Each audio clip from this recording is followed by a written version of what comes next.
Well, good morning students. To be continued.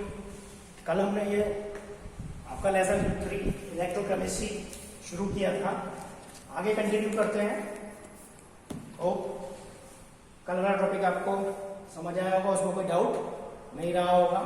आज आप देखिए, आज हमने जो पढ़ना है इस टॉपिक के अंदर, और ये चीज आपको ध्यान भी रखनी है, जो टर्म्स मैंने यहाँ लिखी हैं, क्योंकि मैंने कल आपको रेडॉक्स रिएक्शन, रिडक्शन और ऑक्सीडेशन के बारे में समझाया था। अब आपने नया जो याद रखना है, क्या याद रखना है कि कैथोड, कैथोड वो टर्म है या कैथोड वो एंड होता है जहां पर रिडक्शन होता है, where reduction occurs. Then anode where oxidation occurs. तो दोनों टर्म यहाँ बहुत काम आने वाले हैं, दोनों को आपने ठीक से अच्छे से ध्यान रखना है। एक बार मैं फिर रिपीट कर देता हूँ, कैथोड जहां पर रिडक्शन होगा और एनोड जहां पर ऑक्सीडेशन होगा।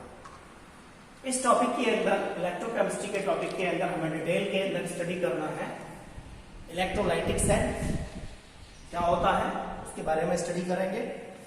इतना समझ लीजिए कि इलेक्ट्रोलाइटिक सेल के अंदर the cell in which electrical energy is converted into chemical energy, whereas second number पर है आपका galvanic cell in which chemical energy is converted into electrical energy, and third में जो डिटेल में हमें स्टडी करना है इसके अंदर कंडक्टिविटी ऑफ द सॉल्यूशन। इस सॉल्यूशन की कंडक्टिविटी क्या रहेगी, जिसको हम क्या कहते हैं, that's also known as conductance. तो इन टॉपिकों के बारे में हमें इस टॉपिक के अंदर, इलेक्ट्रोकेमिस्ट्री के टॉपिक के अंदर डिटेल में स्टडी करना है। यदि आपको ये टर्म ध्यान नहीं है तो आप अच्छे से इनको नोट कर लीजिए और इनको दिमाग में बिठा लीजिए, क्योंकि ये बार बार रिपीट होंगे। ऑक्सीडेशन, रिडक्शन, कैथोड, एनोड, इस टॉपिक के अंदर हमें यही पढ़ना है। Now let's see electrolytic cell.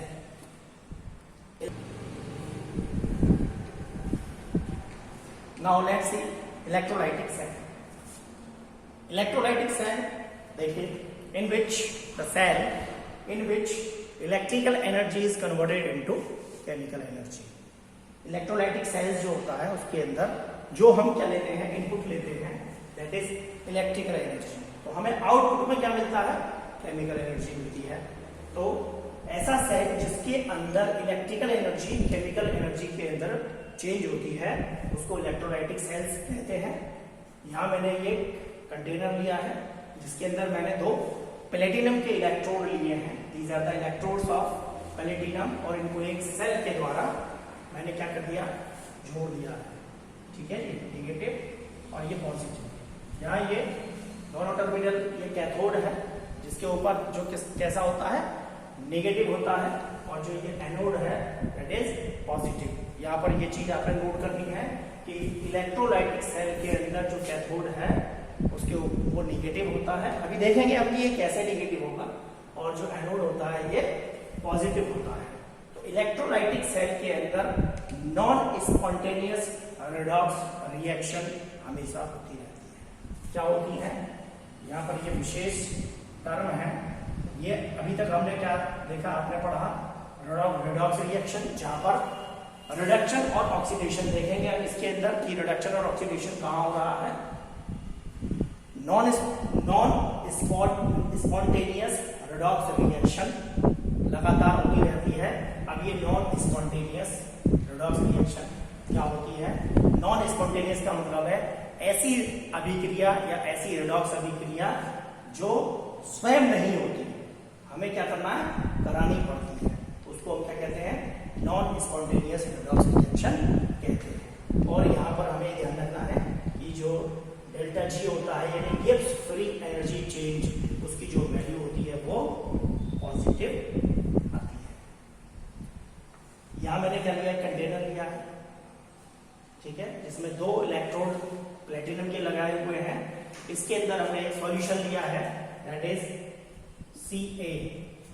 यहाँ मैंने मान लिया इसके अंदर ये क्या भरा, मैंने एक इलेक्ट्रोलाइट भरा है। इलेक्ट्रोलाइटिक सॉल्यूशन किस फॉर्म के अंदर, मॉलिक्यूलर फॉर्म के अंदर है, यानी इलेक्ट्रोलाइटिक सॉल्यूशन है तो उसके अंदर क्या होंगे, इलेक्ट्रोवैलेंट बॉन्ड होंगे। क्यों? क्योंकि लगातार यहाँ पर क्या हो रहा है, कंप्लीट ट्रांसफर ऑफ इलेक्ट्रॉन हो रहा है। अब देखते हैं कि कहां पर क्या होता है। देखो इस सॉल्यूशन के अंदर यदि देखें सी ए मैंने इसी से कैथोड और एनोड से ही इसका नाम ले लिया, सी ए ले लिया है। पर्टिकुलर आप लेना चाहें तो यहाँ पर हम क्या ले सकते हैं, NaCl का सॉल्यूशन ले सकते हैं।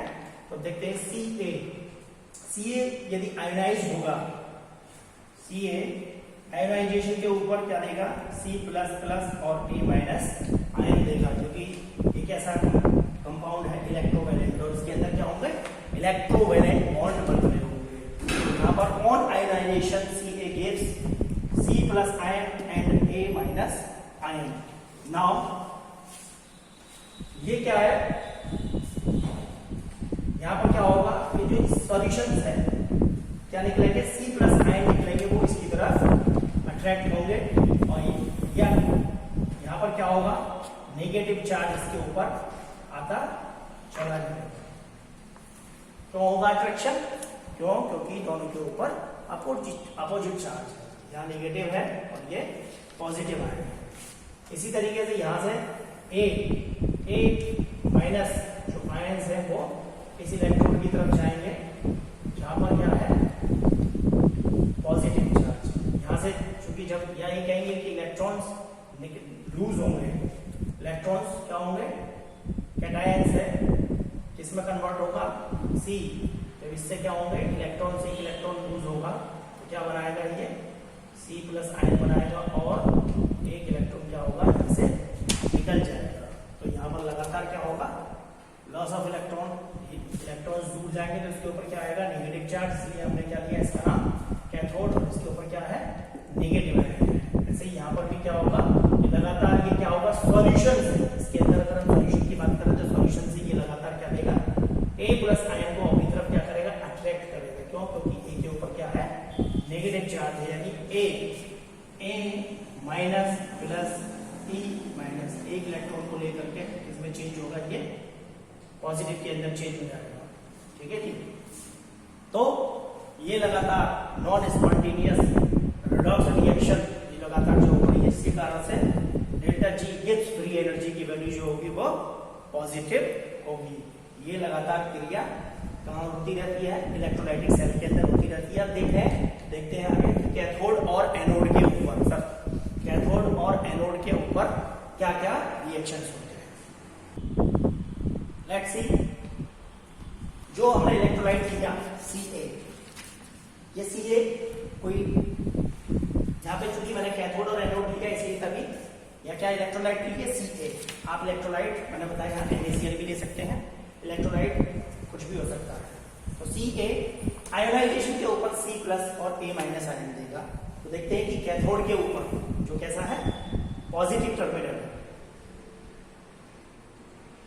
सॉरी एनोड के ऊपर जो कैसा है, पॉजिटिव टर्मिनल है, उसके ऊपर क्या रिएक्शन होगी, वहां से क्या होगा, एक इलेक्ट्रॉन क्या होगा, ए से निकलेगा, ये एक इलेक्ट्रॉन को क्या करेगा, लूज करेगा, यानी यहां क्या होगा, लॉस ऑफ इलेक्ट्रॉन, या आप इसको कह सकते हैं, चूंकि यहां क्या हो रहा है, लॉस ऑफ इलेक्ट्रॉन हो रहा है, इसलिए हाफ ऑक्सीडेशन। क्या होगा, हाफ ऑक्सीडेशन। हम इसको हाफ ऑक्सीडेशन क्यों कह रहे हैं, क्योंकि यहां पर क्या हो रहा है, लॉस ऑफ इलेक्ट्रॉन होता है। ऐसे ही कैथोड के ऊपर, कैथोड किसका बना हुआ है, नेगेटिव टर्मिनल है, लिया था हमने, नेगेटिव टर्मिनल है। यहाँ पर ये क्या करेगा, एक इलेक्ट्रॉन को लेकर के किसमें चेंज होगा, सी के अंदर चेंज होगा, और यहाँ पर चूंकि क्या हो रहा है, गेन ऑफ इलेक्ट्रॉन, इसलिए आप इसको क्या कहेंगे कि यहाँ पर हाफ रिडक्शन हो रहा है। हमने हाफ वर्ड का प्रयोग यहाँ किया है दोनों ही केसेस के अंदर।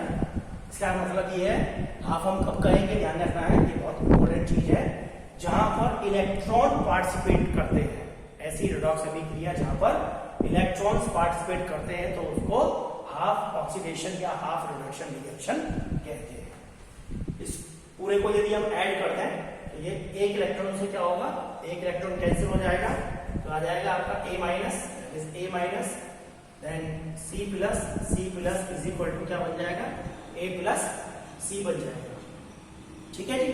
तो ये टोटल रिएक्शन कहाँ होती है, इलेक्ट्रोलाइटिक सेल के अंदर होती है। यहाँ मैं फिर आपको रिमाइंड करा दे रहा हूँ एक बार, यही जो कैथोड है ये कैसा होता है, नेगेटिव होता है, और जो एनोड है ये कैसा होता है, पॉजिटिव होता है। नेक्स्ट आगे देखते हैं इसका क्वालिटेटिव एंड क्वांटिटेटिव एस्पेक्ट क्या कहता है। नेक्स्ट आगे चलते हैं क्वालिटेटिव एंड क्वांटिटेटिव एस्पेक्ट के ऊपर। तो इलेक्ट्रोलाइटिक सेल के अंदर हमने क्या देखा कि कैटायन जिसके ऊपर क्या होता है, पॉजिटिव चार्ज होता है, कैथोड इसके ऊपर नेगेटिव चार्ज होता है, कैथोड के ऊपर क्या होता है, reduction. Reduction means gain of electron. तो ये क्रिया कहाँ होती है, कैथोड के ऊपर होती है, इसको आपने अच्छे से याद रखना है। और कैटायन जो होता है वो पॉजिटिव आयन होता है, एनायन नेगेटिव आयन होता है, एनोड जो किसका बना होता है, पॉजिटिव टर्मिनल होता है, और यहाँ पर इस पॉजिटिव टर्मिनल के ऊपर क्या होता है, ऑक्सीडेशन होता है। Oxidation means loss of electron. Now let's see the qualitative and quantitative aspects. Qualitative का मतलब होता है जो क्रिया हो रही है रिडक्शन और oxidation means who will oxidise और हु विल रिड्यूस, कौन ऑक्सीडाइज होगा और कौन रिड्यूस होगा। And quantitative aspect means how much we will get, weight के अकॉर्डिंग जो मेटल हमने लिया है वो हमें कितना प्राप्त होगा। वॉल्यूम, वॉल्यूम मतलब कि गैस जो भी है, जो भी गैस ऑक्टेट है वो कितनी मात्रा में प्राप्त होगी। करंट और टाइम, करंट कितना होगा, कितने समय के अंदर क्रिया होगी। यानी क्वालिटेटिव और क्वांटिटेटिव एस्पेक्ट के अंदर हमें ये सब देखना है। देखते हैं now let's see what are the factors which influenced qualitative aspects. कौन कौन से फैक्टर्स ऐसे हैं जो क्वालिटेटिव एस्पेक्ट को प्रभावित करते हैं। Let's now factors affecting qualitative aspects. Qualitative aspects who will oxidize or who will reduce. इनको प्रभावित करने वाले जो फैक्टर्स हैं, these are number 1 electrolyte. Electrolyte किसका बना हुआ है, जो मेटल है उसी का इलेक्ट्रोलाइट है या कोई दूसरा इलेक्ट्रोलाइट हमने लिया है। जैसे अभी मैंने एक सेल कंटेनर बना करके लिया था जिसमें मैंने Ca इलेक्ट्रोलाइट लिया और आपको बताया कि उसके अंदर हम NaCl भी ले सकते हैं। तो वहां पर जो इलेक्ट्रोलाइटिक सॉल्यूशंस है वो कैसा है। दूसरा क्या कैसा मीडियम है उसका, एक्वस मीडियम। मीडियम दो तरीके के हो सकते हैं, एक एक्वस हो सकता है और दूसरा वो मॉल्टन स्टेट के अंदर हो सकता है। मॉल्टन यानी हम उसको क्या करते हैं, जो भी जिस मेटल का इलेक्ट्रोलाइट है उसको हम पिघला दें और उसके अंदर ले लें। या दूसरा जो मीडियम हो सकता है वो ईथर हो सकता है या इथेरियल मीडियम भी इसको कहते हैं। एक्वस मीडियम, एक्वस के अंदर क्या होता है, मीडियम हम उनको किसके अंदर डिसॉल्व करते हैं, वाटर के अंदर डिसॉल्व करते हैं, तो हमारा क्या बनता है, एक्वस मीडियम बनता है। इसके अंदर हम इसको क्या कर देते हैं, पिघला देते हैं। और यहाँ पर जो मीडियम होता है वो ईथर मीडियम होता है, यानी ईथर जो क्या है एक सॉल्वेंट है। तो इस मीडियम को क्या कहते हैं, इथेरियल मीडियम भी कहते हैं। और तीसरा जो फैक्टर है जो क्वालिटेटिव एस्पेक्ट को प्रभावित करता है दैट इज इलेक्ट्रोड। इलेक्ट्रोड किसके बने हुए हैं, इलेक्ट्रोड। तो these are the factors affecting qualitative aspects. Now let's see the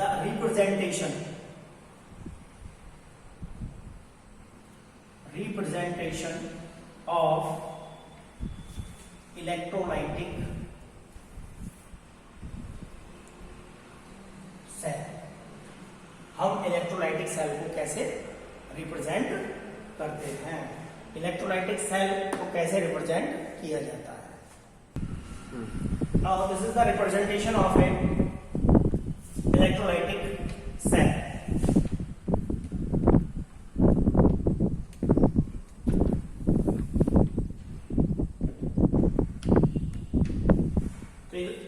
For representation, there is a container in which there is a medium that is Ca, which is present in the molten state. There is electrolyte which is made up of platinum. These are the two electrodes which are made up of platinum.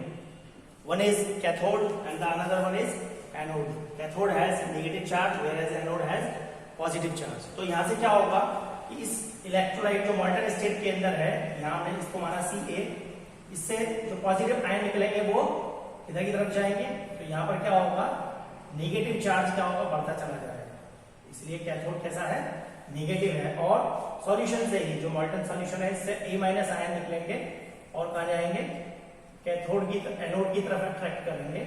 तो यहाँ पर क्या आएगा, इस पूरे के ऊपर positive charge आएगा। अब हमें देखना है कि जब इसके अंदर क्या होगा, इसको हम किसी बैटरी के द्वारा या सेल के द्वारा इसको जोड़ देंगे। यहाँ पर देखिए जो इलेक्ट्रोड्स हैं वो दोनों ही प्लेटिनम के बने हुए हैं। तो एग्जाम के अंदर यही पूछा जाता है, वहां पर बार बार ये सेल, जो ये कंटेनर लेकर के सेल बनाया जा रहा है इलेक्ट्रोलाइटिक सेल, बार बार ये नहीं बनेगा। तो हम इसको कैसे रिप्रेजेंट करेंगे, दिस इज द, हमें ध्यान रखना है। यहाँ पे मैंने क्या लिया, this one is the my right side and this is left side. तो लेफ्ट के ऊपर हमें हमेशा ध्यान रखना है, एनोड को लेना है, और राइट साइड के अंदर हमें क्या करना है, कैथोड को लेना है। एनोड के ऊपर क्या होता है आपका पॉजिटिव चार्ज होता है, और कैथोड के ऊपर क्या होता है, नेगेटिव चार्ज होता है। और बीच में क्या बनाना है, यहाँ पर बीच में ये mark, this is the representation of a electrolytic cell. यहाँ पर क्या लेंगे हम, मीडियम, कौन सा मीडियम लिया है, यानी ये हमारा क्या इलेक्ट्रोलाइट है, और उस इलेक्ट्रोलाइट की जो कंसेंट्रेशन है उसको भी यहाँ नोट करेंगे, और किस टेम्परेचर के ऊपर वो वर्क कर रही है उसको भी हमें यहाँ क्या करना है, नोट करना है। तो सबसे पहले हमें क्रिया लिखनी है किसकी, लेफ्ट साइड की। लेफ्ट पे हमें क्या लेना है, एनोड लेना है, और एनोड के प्रोडक्ट को, कि एनोड के ऊपर क्या प्रोडक्ट हम ऑब्टेन करेंगे वो हमें कहाँ लिखना है, लेफ्ट साइड में लिखना है। और राइट साइड के अंदर हमें क्या लेना है, कैथोड लेना है और कैथोड प्रोडक्ट लेना है।